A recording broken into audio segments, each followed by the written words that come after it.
Hi guys, welcome back to another episode of Hot Air. First and foremost, apologies for the video coming out late.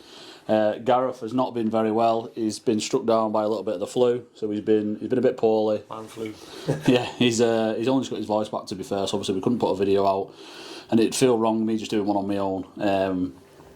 Yeah, so apologies it's late coming out, but the benefit is you're going to get 2 videos this week. So we're going to do one that'll be out today/tomorrow, and then the other one will be out Friday, Saturday, depending on how quick we can get it edited and put together. Yeah, so thank you for supporting the last episode we did. Thank you for liking and the comments that came along with it. They were fantastic. Really enjoy reading them, and really enjoy the conversations that go on between us and you guys. So thank you for that. Today a bit of a different video. We're not going to look at any one particular manufacturer of rifles, and we're not going to look at any particular type of rifle in specific. Basically, what we want to do today is we want to have a look at where our air rifle journey began, and kind of where it is now. Obviously, talk about the benefits and the pros and the cons of the rifles that we've owned. Hopefully, you guys will do the same in the comments. You'll let us have your opinions, of what you've had. And then right at the end of the video, before we finish, we've got a bit of a brief look at a couple of rifles, one fairly newish one, and one that's been around for a while. I want to look at kind of the differences and the variations, and yeah, throw it out to a bit of a vote with you guys. What do you think? Yeah. So we're going to look at rifles pretty much from when we were kids and what we had. Yeah, and the differences. Yeah. The differences of our opinions of rifles and air gunning then to how it is now. Apologies for my voice, guys. I'm really sorry. He's not sorry. Not one bit. I've just had some lemsip, so I'm hoping it gets me through. So yeah, if you think back to when I was younger, I'm 41 now. When I was younger, there was much more people air gunning in general, and I said before, when I was younger, my cousins and myself, every other year it'd be a mountain bike one year, and then it'd be an air gun the next for Christmas, and that's a lot of the kids where I grew up. That's what we had. Yeah. And I know that I spoke to you about this, and back then it was a similar thing for you. Yeah, and I think the difference being, I mean, like when I was a kid, I'm 39, so not that much younger than Gareth, to be fair. When I was a kid, I wanted to spend time with my dad. Air rifles were a way of me doing that, going across the fields with him, going through the woods with him. And there was never any real worries about it. You know, you didn't really need permission from landowners or anything really. I remember going through forests and woods on nature trails and stuff, and it not being frowned upon, and passing people in a morning light who were also out with a rifle rabbiting, or whatever form of shooting they were doing. So yeah, it's different, isn't it? And then I look at my kids, and they're more keen to spend time on their Xbox or the PlayStation before they'll actually come out and do a bit of pest control or do a bit of target shooting or whatever. So it has obviously swung massively in terms of my priorities when I was a kid and the kids of today and what they're into. And also the rifles have changed a lot. When I was a kid, I don't remember ever hearing the word or the phrase PCP. It was always Springer. It wasn't, yeah. And I mean, we put this up here for a perfect example of what we started off with, guys. So you know, this scope here 4x20. I think many people watching this will have had the exact same scope at some point. You know, you turned up at your local gunsmith, and that's what you got. You walked out with one of them with a big smile from ear to ear. This one's tack fed. We're not going to go into the rifles in a big way this time, guys. But it needs to say this one's a perfect example, by the way. It's absolutely like new, this gun, isn't it? It's really nice. Yeah. But yeah, we wanted to, especially with coming up to Christmas, we wanted to talk about this because, you know, kids now, they're looking at, I know my little boy's looking at something that you put your glasses on and you can have a cinema in your glasses. Yeah. You go shoot in VR, don't you? Like virtual reality target shooting. You think, why don't you just go target shooting? Yeah. And in fairness, you know, I've just got him a rifle, and he is wanting to come out and shoot that now. So he's excited about it now, isn't he, Jaden? Yeah, he really got excited by his last rifle. It was a little BSA Ultra, so I'm made up. He loves it. He absolutely loves it. So Yeah. and it's it's his first PCP. So he's gone along the Springer Trail. Yeah. We started off with a Mod 22. I had a Mod 22 he did, which I'd rebuilt for him, and we've still got.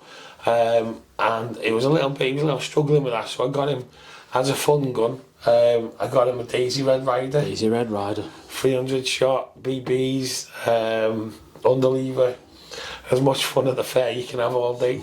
I got him one of them, just grabbed that and let him go wild with that. And it was much easier, much more fun for him, much easier to cock. And then after it, he learned how to use that. He wanted to try the Mod 22 and put some sights on and go a little bit more. And I suppose that's what this is level 2. This is Superstar, isn't it? No, this is Air Sport. Air Sport, sorry, I keep getting it mixed Keep up. saying Superstar. It's what ninth time you said it. It's doing my head, and you keep saying Superstar. Yeah, sorry. Yeah, so it's an Air Sport. I think it's a Mark 5, Mark 6. I've not. I've not. One, isn't it? It's like brand new. It's really. Yeah, it's been good. The previous owners obviously looked after it well. But yeah, so this is kind of typical of the rifle I had as a kid, and obviously the one Gareth had. I think the first one I ever fired was a BSA Meteor. And then after that it was a Dion, it was a side lever, I think it was a 52.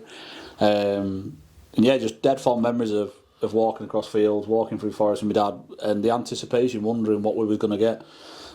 Which I think is something that kids nowadays, obviously, they don't have that, because they're almost rushing trying to get back. Want to get back on the PlayStations or on the gaming PCs or whatever. Meet the friends. Yeah, go for it. And that's fine, because it's different era, isn't it? And yeah. So we're going to talk a little bit about our journeys from kind of like where we started and where we are now in terms of our air rifles. So Gareth's going to go first, I think. Yeah. So he's going to show us the first rifle that he had versus what he's got now. Sure. And obviously we'll talk about why the upgrade was done, and which one he prefers. So this rifle was my granddad's. And myself and my granddad worked on this. He bought this back in the day. He bought it brand new, and he bought it back in the day when the belief was that the longer barrel give you more accuracy. Yeah. So he went for the full standard length, and everyone's going to go, I've had one of them, because everyone has. There's a Mark 1.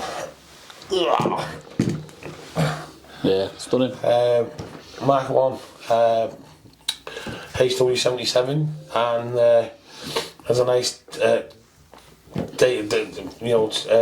period scope on top of Simmons Deerfield, and this one is actually owned by my uncle now. Don't forget, Uncle Ken, if anything happens, this is mine. He's got 2 sons, so I think David and Tom will be after it really, but this was my granddad's. And I basically used to shoot this with my granddad all the time.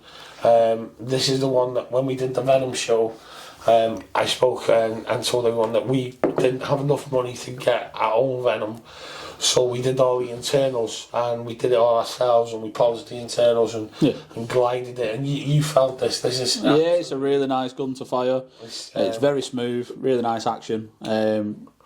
This probably would have been too long for me when I was a little lad. It probably would have been too much. Yeah, I think I was about 11 when I got it. But no, yeah, about 11 to 12 when I got this. So it's nice to see one that's in as good a nick as it is, and like I said, period scope, which is always nice to see on the older stuff. And he's obviously been looked after, hasn't it? Like your granddad and your uncle have obviously looked after it and cherished it, which is lovely to see. So what do you remember about Springer? What do you remember about firing it?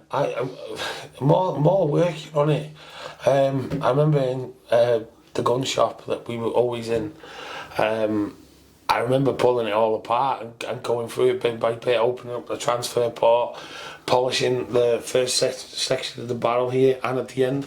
But it's a bit of an Air Masters thing where you sand out the beginning of the barrel, and then you sand out the end of the barrel so that there's no rifling, so that when your pellet starts flying, it has a bit before it goes into the rifling. And it's meant, and then before it leaves the barrel, it can straighten itself up, and it acts almost like an air stripper before it leaves, and gives itself a little bit of straightness. And I spent hours on this gun, sanding and polishing, and And is it a 177 or a 22? It's a 177. And actually, I say that, I can't remember. I think it is a 22. Yeah. We used to do a lot of hunting, and I think we were going to talk about this, weren't we? Yeah, it's a good time. So, when you are picking a new gun, guys, it's difficult to decide over calibers and things like that. So, I think one thing that I've always said is you always have to decide what you're going to be doing with the gun first. I do think it's worth mentioning that I think this is one of them things where there is no wrong or right answer. Yeah. There is. You could get 100 people in a room who were like-minded, and you could say, right, what's your favourite caliber, 177 or 22, and the reasons why one is better than the other. And I think it would be a 50-50 split. I think you would not get an agreement no matter what. And I think there's certain things that we need to say about each one. So the one that I always say to people that come in the shop is, if you're new to shooting and you're new to air rifling, start off with a 177. It's far more forgiving, it's flatter, it's easier to shoot, it's almost a bit lazy to shoot. And then obviously as you progress into the more in-depth shooting, if you start going pest control or whatever, I think 22 is naturally the way that you would go. And then your target rifle lads, they stick more to the 177. Yeah. Yeah, absolutely. I mean, as Will said there, he mentioned the word flatter. He's talking about, obviously, a lot of you guys that watch the show are going to know this inside out, but the trajectory of the pellet. So basically, as it fires, rather than it sort of creating like a dome, which is kind of what the 22 does. It's the arc, isn't it? And then comes back down again. The 177 stays flatter for longer. So you can measure this. This is what the mil dots are about. You can set your scopes to 35 yards, and then one dot up might be 45 yards, or 1.5 or half a dot. And you can measure this on your range. And for anyone who hasn't done that and has got a mil dot scope, have a look into that on the internet, because you can really start to get your accuracy levels up there when you're doing that. But yeah, definitely what you said, for people who are going down the target route, they tend to, I mean, there is a 2-2 class, but they do start to wash their pellets, and they use a pellet sizer to make sure, and people weigh their pellets, and you know, and they make sure these pellets are absolutely perfect, and then they want that flatter trajectory so that it, over longer distance, it stays similar rather than having such an arc like the heavier pellet. I think it is just worth pointing out, guys, I know that most of you guys watching this will know this, of course, but in the UK, under firearms, anything over 12 foot-pound is an FAC air rifle, and for those that shoot FAC air rifles, obviously your 2.2, it's not really as much of an issue because it's got that much energy behind it pushing it out. You've got 30-40 foot-pound behind it. It's not going to be as much of a severe arc like Gareth was talking about before about trajectory. It's going to be a little bit flatter. So when you're picking your calibre for FAC, I think most people will go 2.2 just because it's got more whack behind it. It's a heavier load. And we just wanted to mention that, obviously, because there are people watching that are new. Definitely. And likewise, you know, if you are going down the FAC route with, like we've talked about in the other episode, the Ripley's at 70 foot-pound, 60 foot-pound, you can even look at .25, so there are different calibers out there. Yeah. And there's also .20, so if you can't get on with 177 and you can't get on with 2.2, you can go down the middle. They are less available. They're not as widespread as 177 or 2.2, but they are available. Some manufacturers make them new, and the pellets are certainly available. So that's something you could look into as well, guys. So when you're getting a new rifle, you know, try and think outside them. What are you using it for? Okay, I'm going to be using it for this. So what are the pros and cons? You know, keep them things in mind so that you can try and get the best rifle for you. Really. Yeah. Right. So get rid of this. Yeah, so Gareth's starter rifle, if you like. So we're going to put this one away and we're going to see what he's shooting nowadays. Has his shooting improved? I'll ask him in a second. Should we keep that? Should we do your... No, go on, we'll do yours. Yeah, we'll do a rundown of yours. Okay. Right, as well. Yeah, it's interesting, before we started filming, like we always have a bit of a recap before the show, and it's interesting when you start reminiscing and talking about what rifles you've had and the reasons you had them. You've sort of seen this one before, but as any airgun person, addicted person like me will know well, is you can't stop changing things. So He's never stopped fettling, bless him. He's always in the shop, fiddling. So this is a bit of an upgrade. I'm not going to say upgrade because the last one was a Warren Edwards and I like Warren very much. No, I didn't mean. I meant compared to the 77. This is this is an upgraded rifle, isn't it? Nearly fell over. That'd have been funny. So yeah, you have seen this one in the Ripley episode we did. It was in a different stock then. It was a nice Warren stock. Yeah, lovely rifle, great to shoot, very, very accurate, very well made. Yeah, and again, not just a rifle. I think it's very important when you're thinking about your rifles, you need to think about your optics as well. So when you are deciding on a rifle, I usually tend to say a third of the price of the rifle on a scope, because you need to get, if you're going to spend £2,000 on a rifle, it's probably spending £50 on a scope. Yeah. In my opinion, that is, I'd much rather say to myself, right, if I'm going to spend £2,000 on a rifle, I'm going to spend £750, £1,000 on a scope, and that's the Athlon Eras. So that's about that area. So it's a very nice scope, and I use this. This is my hunting setup despite the bling. I do have a camouflage stock that'll go over, and then I can use it for hunting, which is why I've gone to this stock, because the stock that it was in was quite heavy, and I wanted to be able to carry it for a little bit longer and stuff like that. So yeah, this is my hunting setup. With it being an XL9, it's a 9-shot repeater, so 9-shot bolt action. Excuse me, sorry guys, 9-shot bolt action, and it is a rotary magazine, and it is 2.2. So I have a different rifle calibre for hunting as I do for my target gun. So we're having some target rifles made at the moment. Yeah. When they come back, they're both 177, and we're interested. We'll get them on the show as soon as they're back. But that's my 177 target gun, and this is my hunting gun. Yeah.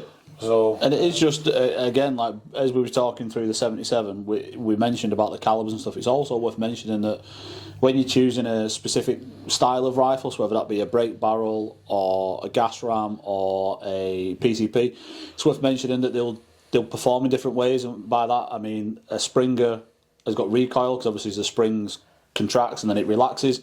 You've got that backwards energy kicking into you, where the PCP, and I think the one reason that people go to the PCPs is the fact that they are quiet.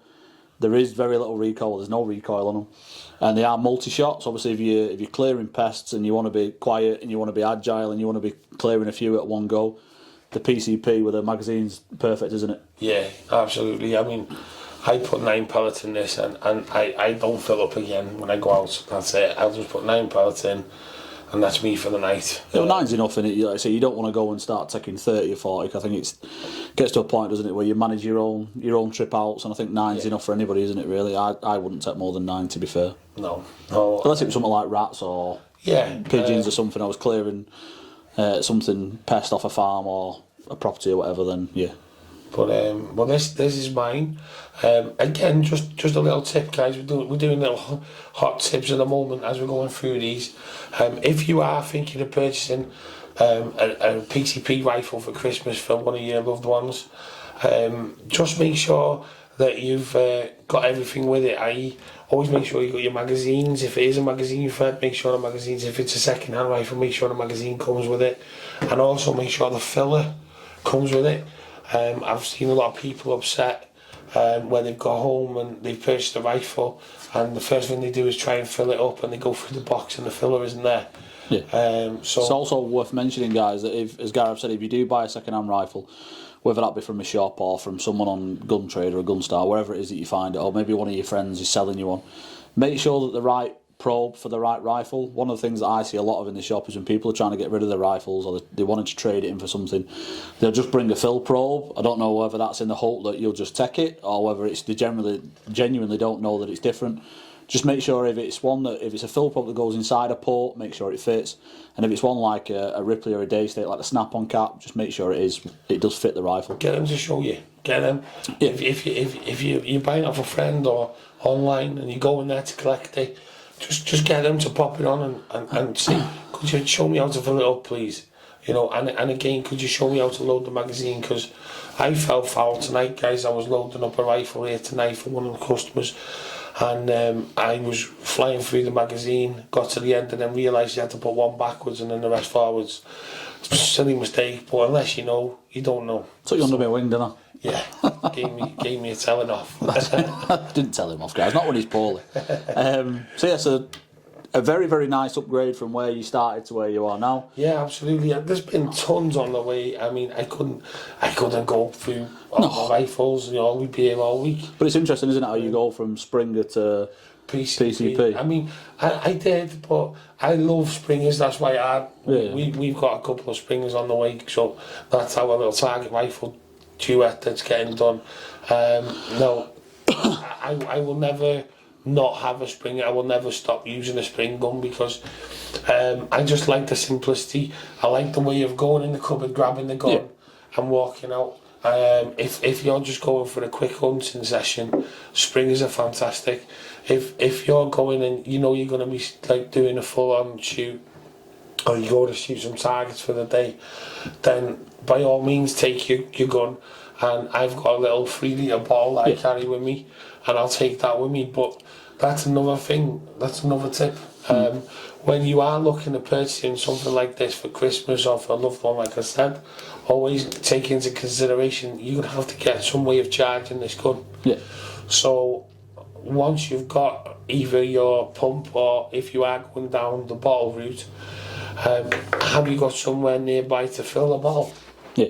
Have you got a local gun shop or diving shop, even better, where you can chuck it in the car and go and get it filled up? It's an important one, guys, because you know, especially some of the rural people out there. We're in Wales. There's a lot of rural locations that don't have access to things like that, so they need to be self-sufficient. So a pump might be what they need. A pump that you can buy, or a self pump where you sit there pumping up all day. Maybe they need to get one of them. So have a think about exactly the whole cost, if you like. You don't want to find out that you've bought the rifle and then, oh God, I've got to fork out for this afterwards. Make sure you know exactly what you're buying. Cool. Let's put this one away. Get mine away. Perfect. Right, so my turn. So the first, as I said before, guys, the first rifle I ever remember shooting was my dad's BSA. That's obviously not here today. My dad passed away quite a while ago, and I think he sold his rifles to his brother. So yeah. So this is one that I've kind of had for a little while, and it's one that, as we mentioned in the Venom video that we did, I always wanted a Venom tune rifle, and I always wanted my own version of what my dad had wanted. And obviously the pictures that he showed me when I was a kid, and I was obsessed with these posters that he showed me and like the airgun magazines and stuff. And when I saw this and I got the opportunity to buy it, I thought, do you know what, I'm having it. So HW35, it's an original Venom, Dom Bloxage engraved, top of the cylinder, trigger guard, and it's got the Venom cap in the stock. And it is a silencer. Sorry? And a slim tech. Yeah, sorry, slim tech silencer. And it's got a period Simmons scope on it. This rifle is fun to shoot. And you know, when you shoot something, like as I said in all the videos, I think I do a lot of full bore stuff. But when I shoot this, it does genuinely give me a smile. Like, I do genuinely stand there thinking, like grinning like an idiot, thinking this takes me back to when I was walking across fields with my dad, with a little 35 or with a BSA or with a Diana, walking through the woods, walking across some farmland, thinking it was the best thing in the world. Yeah, it was fantastic. I think there's certain things that can do that to you. There's like, I know recently I went to an old car collectors on Anglesey. I forget the name of the place now. No doubt people out there know it, but there's like a car museum, and there's a lot of old cars in there. And I kind of spoke to the owner, and they had a Granada, which I grew up in. My dad had a Granada, and he said, "Oh, have a sit in," and I sat in, and the smell it was the smell that just knocked me right back there. And it, you know, it kind of plays on me back of my neck, that kind of thing. And you know, this does the same. It's a bit like gun oil, isn't it, or true oil? When you get a whiff of it, you think that reminds me of my dad. Old English warm oil. I walk in, and that was my dad had the shotguns out, and he was away with that. And the noise as well. You know, the noise of a Springer when it goes off. When you shoot a Springer, there's a definite noise. Yeah. And that sound, instantly, I always remember my dad, and I always remember when my dad used to fire his rifle, I would always blink. It's like when someone hits an ammo and you go.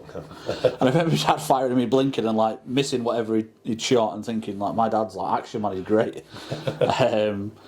Yeah, so this is, like I say, I always wanted one. Got the opportunity to buy one. This one's, in my opinion, probably one of the prettiest ones out there. And stock, innit? yeah, it's fantastic. Great to shoot. This one is a 177. I am a fan of 177. I like the fact that it's flat. I like the fact that it's got a bit more speed behind it. I like the fact it's travelling quicker. And I do really, really love this one. I think it's Gwillim's actually left-handed, and I don't think it's got the Monte Carlo style on that side. No. But obviously it's got a cheek piece this side. However, he shoots this all day with the normal side, because it's such a low cheek piece. You can get away with this all day, can't you? Yeah, it is a fantastic thing. I do love it. And like I say, fond memories of a Springer. And I think, as Gareth said, I don't think I'll ever be without a Springer. I don't use them as much, and this one will probably sit in the bag in my wardrobe and it won't get used hardly as much as my other stuff. If I get a chance to go out my 308, I'm out whenever I can. And for me, I think it's worth pointing out as well that my rifles, all of them, are a tool. I don't do target shooting at all, really. I might do a little bit of zeroing in the garden, or when I get to one of my properties, I'll do a little bit. But every one of mine, I use them because it's doing the job. That's one thing to bear in mind, guys, that when you're picking a rifle, or you're purchasing a rifle, whether it be your first one, your last one, whatever it is you're doing, make sure it's fit for purpose for what you're planning on doing. Make sure you're happy with the calibre that you pick. Make sure you're happy with the style that you're choosing, and have fun with them. You know, they are designed to be fun. Obviously, be safe, but have fun. And these are fun. I love them. Yeah, there's so many restrictions now. Obviously, guys, I mean, one thing that we do and everyone should do is get insured. We'll talk about that in another episode, but there's a few people out there, airgun insurance, get insured. You never know where a stray pellet might end up. We all follow the rules, but you know, things happen. Just get insured so you're covered. Yeah, can't stress that enough. Yeah. There's only a few quid a month, and it's just worth doing. Yeah, it's definitely worth doing. But it's peace of mind for you, and also if you go and try and get permission from a landowner, and you say you want to do a bit of pest controlling, and if you say to them, listen, I've got insurance, I'm fully covered by whoever it might be, they're more inclined to give you permission because they think, oh, this guy's actually taken the steps to make sure that he's covered if anything does happen. You get a little card with your picture on stating that you're insured. Yeah. Should we show people that? We've got to show people that. I don't think it'll flit around. It's venom sling on it. Genuine venom it's sling. It's a bit tarty, but it's like £250 sling. Yeah. So, yeah. Yeah, so this is my Springer, guys. I'll get my kind of my upgrade, if you like, out, and I'll talk a little bit about that. Try my best not to drop it. Willem has access with his full bore rifles. He has access to a lot of thermal scopes and a lot of high-end scopes. So you can imagine what he's built in his airgun world. Yeah, so as I said, guys, my rifles are all designed, not designed, they've all got the sole purpose of doing a job, whether that be pest controlling or whatever it might be, whatever version of that I'm doing, whether it be deer stalking, sorting out pigeons, rats, whatever. And the air rifle is a tool that I think is underrated in some circumstances and in some situations. And for me, if I'm going clearing a load of feral pigeons, or I'm going getting rid of some rats for a farmer or whatever, this for me is a perfect tool. HW100 bullpup. Now in the shop industry, I obviously in the shop, one of the phrases you hate to hear is it's laser accurate, it's pellet on pellet. I hate that phrase. I hate it because so many people say it about so many different types of rifles, but I can truly say this one is pellet on pellet. It is ridiculously accurate. It's got a Hick Micro night vision and day vision scope on it, Virac mod on it, and it's got the adjuster on the bottom that sits on a stand, so obviously I can walk around, I can stand up. Bog stick, ladies and gents. He's got a bog stick. Yeah, it's a fantastic bit of kit. Carbon fibre one. Very posh. Yeah, Porsche. But I do like it, and as we said before, I wouldn't be without one because it does a job that my rimfire or my centre fire can't do. If you're going clearing pigeons out of a barn or you're clearing rats out of a stillage or whatever, you don't want to go flying through there with like 22LR or 17 HMR or whatever, or even bigger stuff. You want something that's quiet, isn't going to do any damage to the property. And for me, an air rifle does that every day of the week, so that's why I have a PCP. It's also ridiculously quiet. Anyone who knows the Virat mods will know these are very, very quiet. There's no recoil, and you've got a big magazine so you can cycle through, so you've got enough shots to do the job that you need to do. Not as posh as a Ripley, but I also don't mind if this gets pranged off a barn door or off a gate. I think if I pranged yours, I'd probably cry. I'd cry. Yeah. So this is mine, and yeah, it's tough to say which one I prefer. I prefer the nostalgia that the Springer gives me because it reminds me very much of my dad. And if my dad was still alive today, what would he think of PCPs? I think he'd probably be a little bit put off. I think he loved the Springers. I don't know. Saying I don't know. I think a lot of people are going down this route now, aren't they? You know, I was speaking to one of my friends last week, and he was showing me his FX. I know you're not an avid lover of FX. I like them, but I think people manipulate the fact that you can tune them as much as you can. So I think some people ruin them by going over the top, and then it's not as a standard rifle anymore. Yeah. But I mean, at the same point, you can do a lot. You can bolt on a lot. You can. Yeah. And people have fun with them. I know he has. We'll have to get his rifle on at some point because it's got everything. It'd be interesting to do one that's been tuned and one that's been added stuff on and do a standard one. He has asked if I wanted to borrow it to do that. So maybe we'll do that. Yeah. Keep watching, folks. We might do that. But yeah, it's a phenomenal piece of kit, and I think that's the way. Like a lot of air guns these days, especially bullpups.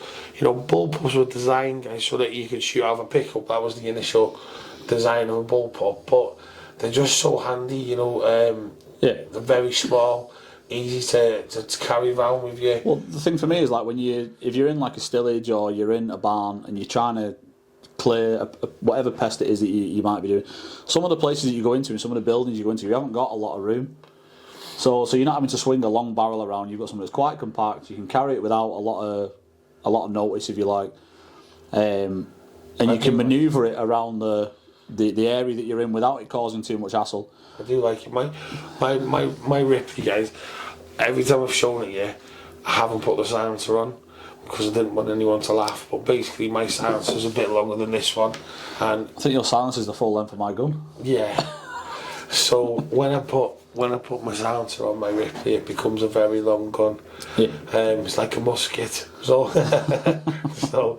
but I'm not knocking it because I love Ripleys, who cares?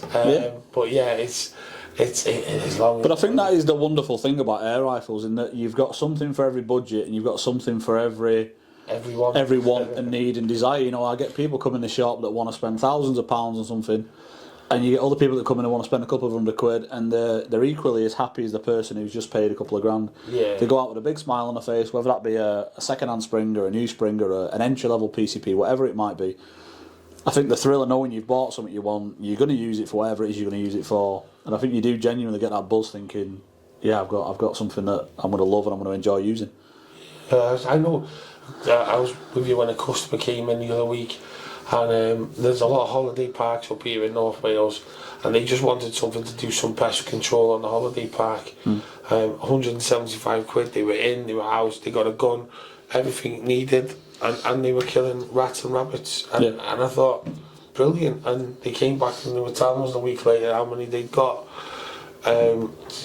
It's perfect for what they needed, and that's like you say, the pest control at a budget, isn't it? You know, they wanted someone that was cheap and cheerful, that was going to do the job. I think their boss was buying it, weren't they? Yeah, he bought a couple, so they bought two, and he said, I don't want to spend more than whatever it was, 400 quid.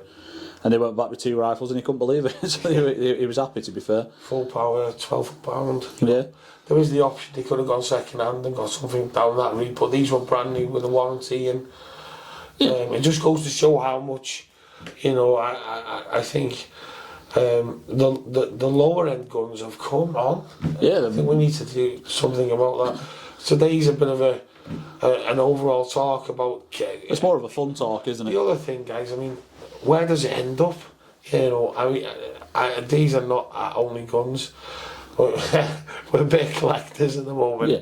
So, you know, where does it stop? And I'd like to see as well, you guys, get on the comments, if you are collectors and you've got 3, 4, 5 rifles, how many have you got and what have you got? You know, have you got rifles for different disciplines? Let us know. That'd be really interesting. Yeah. I know a customer that we've spoken to, he comes actually to the shop with a banjo case. I'm not meant to be giving this away. I don't want to give his tricks away in case his wife. I very much doubt his wife's watching our YouTube. But he comes in with a banjo case, and he does that with his rifle inside, so she thinks he's playing his banjo. Yeah, and he's got a lot, to be fair. He's got a fair old collection. He's not been going long, but he's over time he's amassed a decent collection of stuff. And I think that is one of them. It is one of them sports, one of them hobbies that when you get one, it's very easy to start going. I need a different one. I want someone to do something else. And John was telling me, you know, John that lent us the ISPs for the last show. Yeah. He was saying one point he used to go out with an empty gun bag, and then come home with a full one. Say I'm off shooting, but go out without anything in it and come back with a brand new rifle. So how many other people have done that? I bet you have. But yeah, just interested in the comments, guys. Let us know about that. That'd be brilliant. Yeah, it is interesting to hear what people shoot, why they shoot it, and is the one that you favour that you've had longer than the newer ones that you've had. You know, I've had guys in here that have had a Springer that they've had since they were a teenager, and they've swapped the PCP rifle 100 times because they can't quite find the one that makes them as happy. But keep the same Springer. Yeah. What's your 35 or 77? You know, what is it that you guys don't want to ever get rid of? That'd be interesting if you could let us know. Yeah, cool. Get this one away. Yeah. Let's put this away, and then we didn't mention either, guys, as well. Just that you've probably already noticed, but we didn't mention it. We've actually got a new backdrop. I know we was the orange blind that we had up was doing everyone's eyes in because it was mucking with the camera, and it was always the plan that was only a temporary solution. So we hated it, guys. It was a pain in the backside to put up, and it was a pain in the backside to put away. But it's gone, so it's no more. So you've got a nice new background to look at. This is a proper wall now. So he says before it falls down. Boom. So kind of the next segment in the video, guys, we wanted to talk about something it's a gun that's been around for a long time, and that is the Air Arms TX200. This is a standard one. It's a walnut stock, and it's a rifle that's been around for a long time, and it's a very, very good rifle. It's won loads of comps. Is it HC, this one? Yeah. Is it L2 carbine? No, this is standard. Fantastic rifles, lovely to look at. Really, really good shooting rifle. Glided. So it comes with standard glided. It's basically what the same as a Pro Sport, but with an underlever. So the Pro Sport was based on the Mach 2 Venom, that was come from that design that we spoke about already, and then along came the TX, which, because you cock the Pro Sport from here, when you're doing that quite often, the fulcrum is back here. So anyone who's on a Pro Sport and cocking it, it can get quite tedious. That's why they do the 22mm conversion. So in order to throw it out, they put the fulcrum back here, so that you're actually cocking it straight from there. Makes it a lot easier when it's far out. You've got a lot more leverage on that underlever. Same rifle other than that, same as a Pro Sport, exactly the same. On the Mark III, quite a few years ago now, Air Arms decided to do this, what we call fish scales, which is lasered pattern on the stock. Not to everyone's taste. I think it's quite smart, to be honest. Yeah, I like it. I think, compared to your standard checkering that a lot of people are lasering on, I'd much rather this lasered on than a standard checker. It looks a bit more special, doesn't it? When you look at it, it looks and feels wonderful. Yeah. And it does help sell the rifle. When people come in and they go, "What springers have you got?" and you show them this, they do tend to look at it and go, "I do like that. I like the nice walnut, and it's got a lovely bit of checkering on it." Sells itself, doesn't it? Yeah. So it is a fantastic rifle. I'm not disputing for 1 second it's a fantastic rifle. But what I wanted to do was take a look at a standard one and then bring up one of the new HC ones, the Black Edition one. Yes. Just to see what the... Bit of controversy, guys. Yeah, what the difference was. Because I've heard all sorts of people saying, oh, it's a far superior rifle. It's a better bit of kit. So yeah, we'll put this one away and we'll bring this one out and we'll have a look. So as you can see, guys, I think it's called the Black Edition, which is like a really dark wood, different checker and different stippling, if you like, on the fore end and on the grip. It's got an adjustable cheek piece, adjustable butt pad. This is the carbine one, but other than that, there's not a lot of difference, is there? They've gone back to it's like a stippled effect. It is stippled, isn't it? When you feel it is stippled. It's laser stippled. It's nice. It's really nice. And obviously you've got your adjustable cheek piece, and you've got your adjustable butt plate. Mm-hmm. Other than that, the action's the same. Wow. I mean, yeah. I love the TX200. I'm a big fan. I'm a big fan of this rifle. I think this rifle's fantastic. I think, and I don't want to raise anyone thinking that I'm putting it down in any way. I just don't. I'm going to say it from my point of view. I don't see the extra money.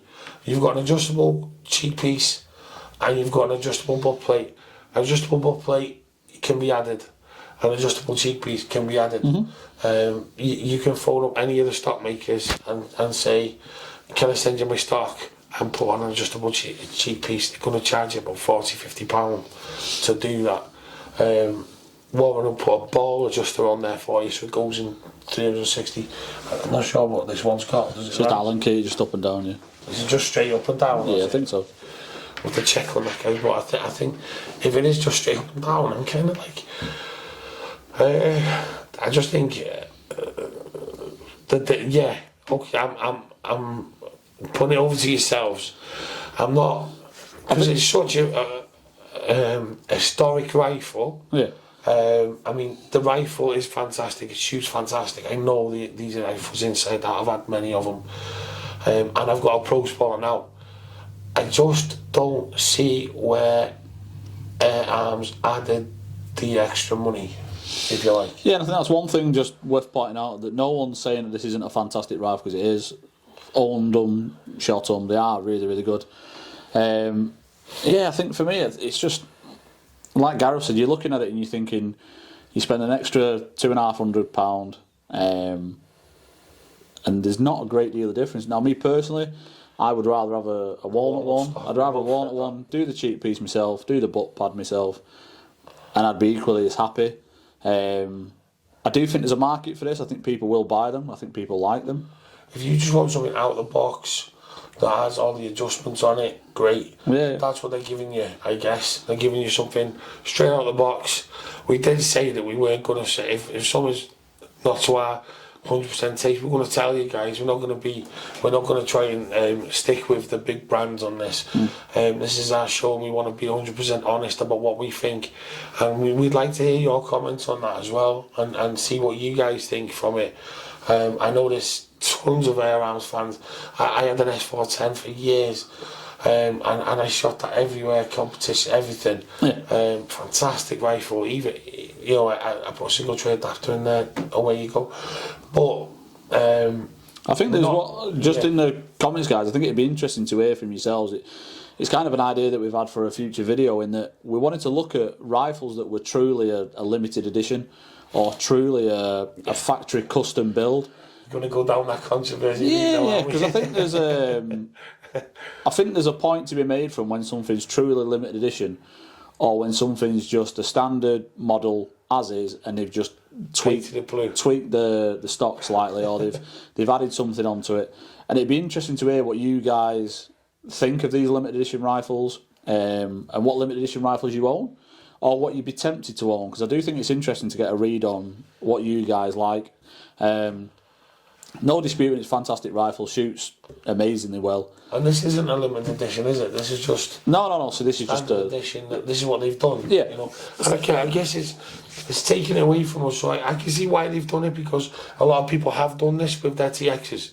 So they're obviously providing what we want. Yeah. People have gone and cut out the cheek. People have put an adjustable butt plate on. That's fine. People put adjustable hamster on as well. That's fine. But we're just not seeing where the extra cost is in doing something like that. I mean, fair enough, it was like £100 more, then I can see it kind of thing. But close to £300 more, isn't it?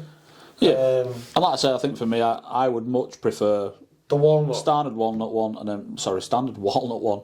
Can't get my words out. And then make the adjustments myself if I wanted to. So that's. Or for £300, you can go and get yourself a custom stock made. Yeah.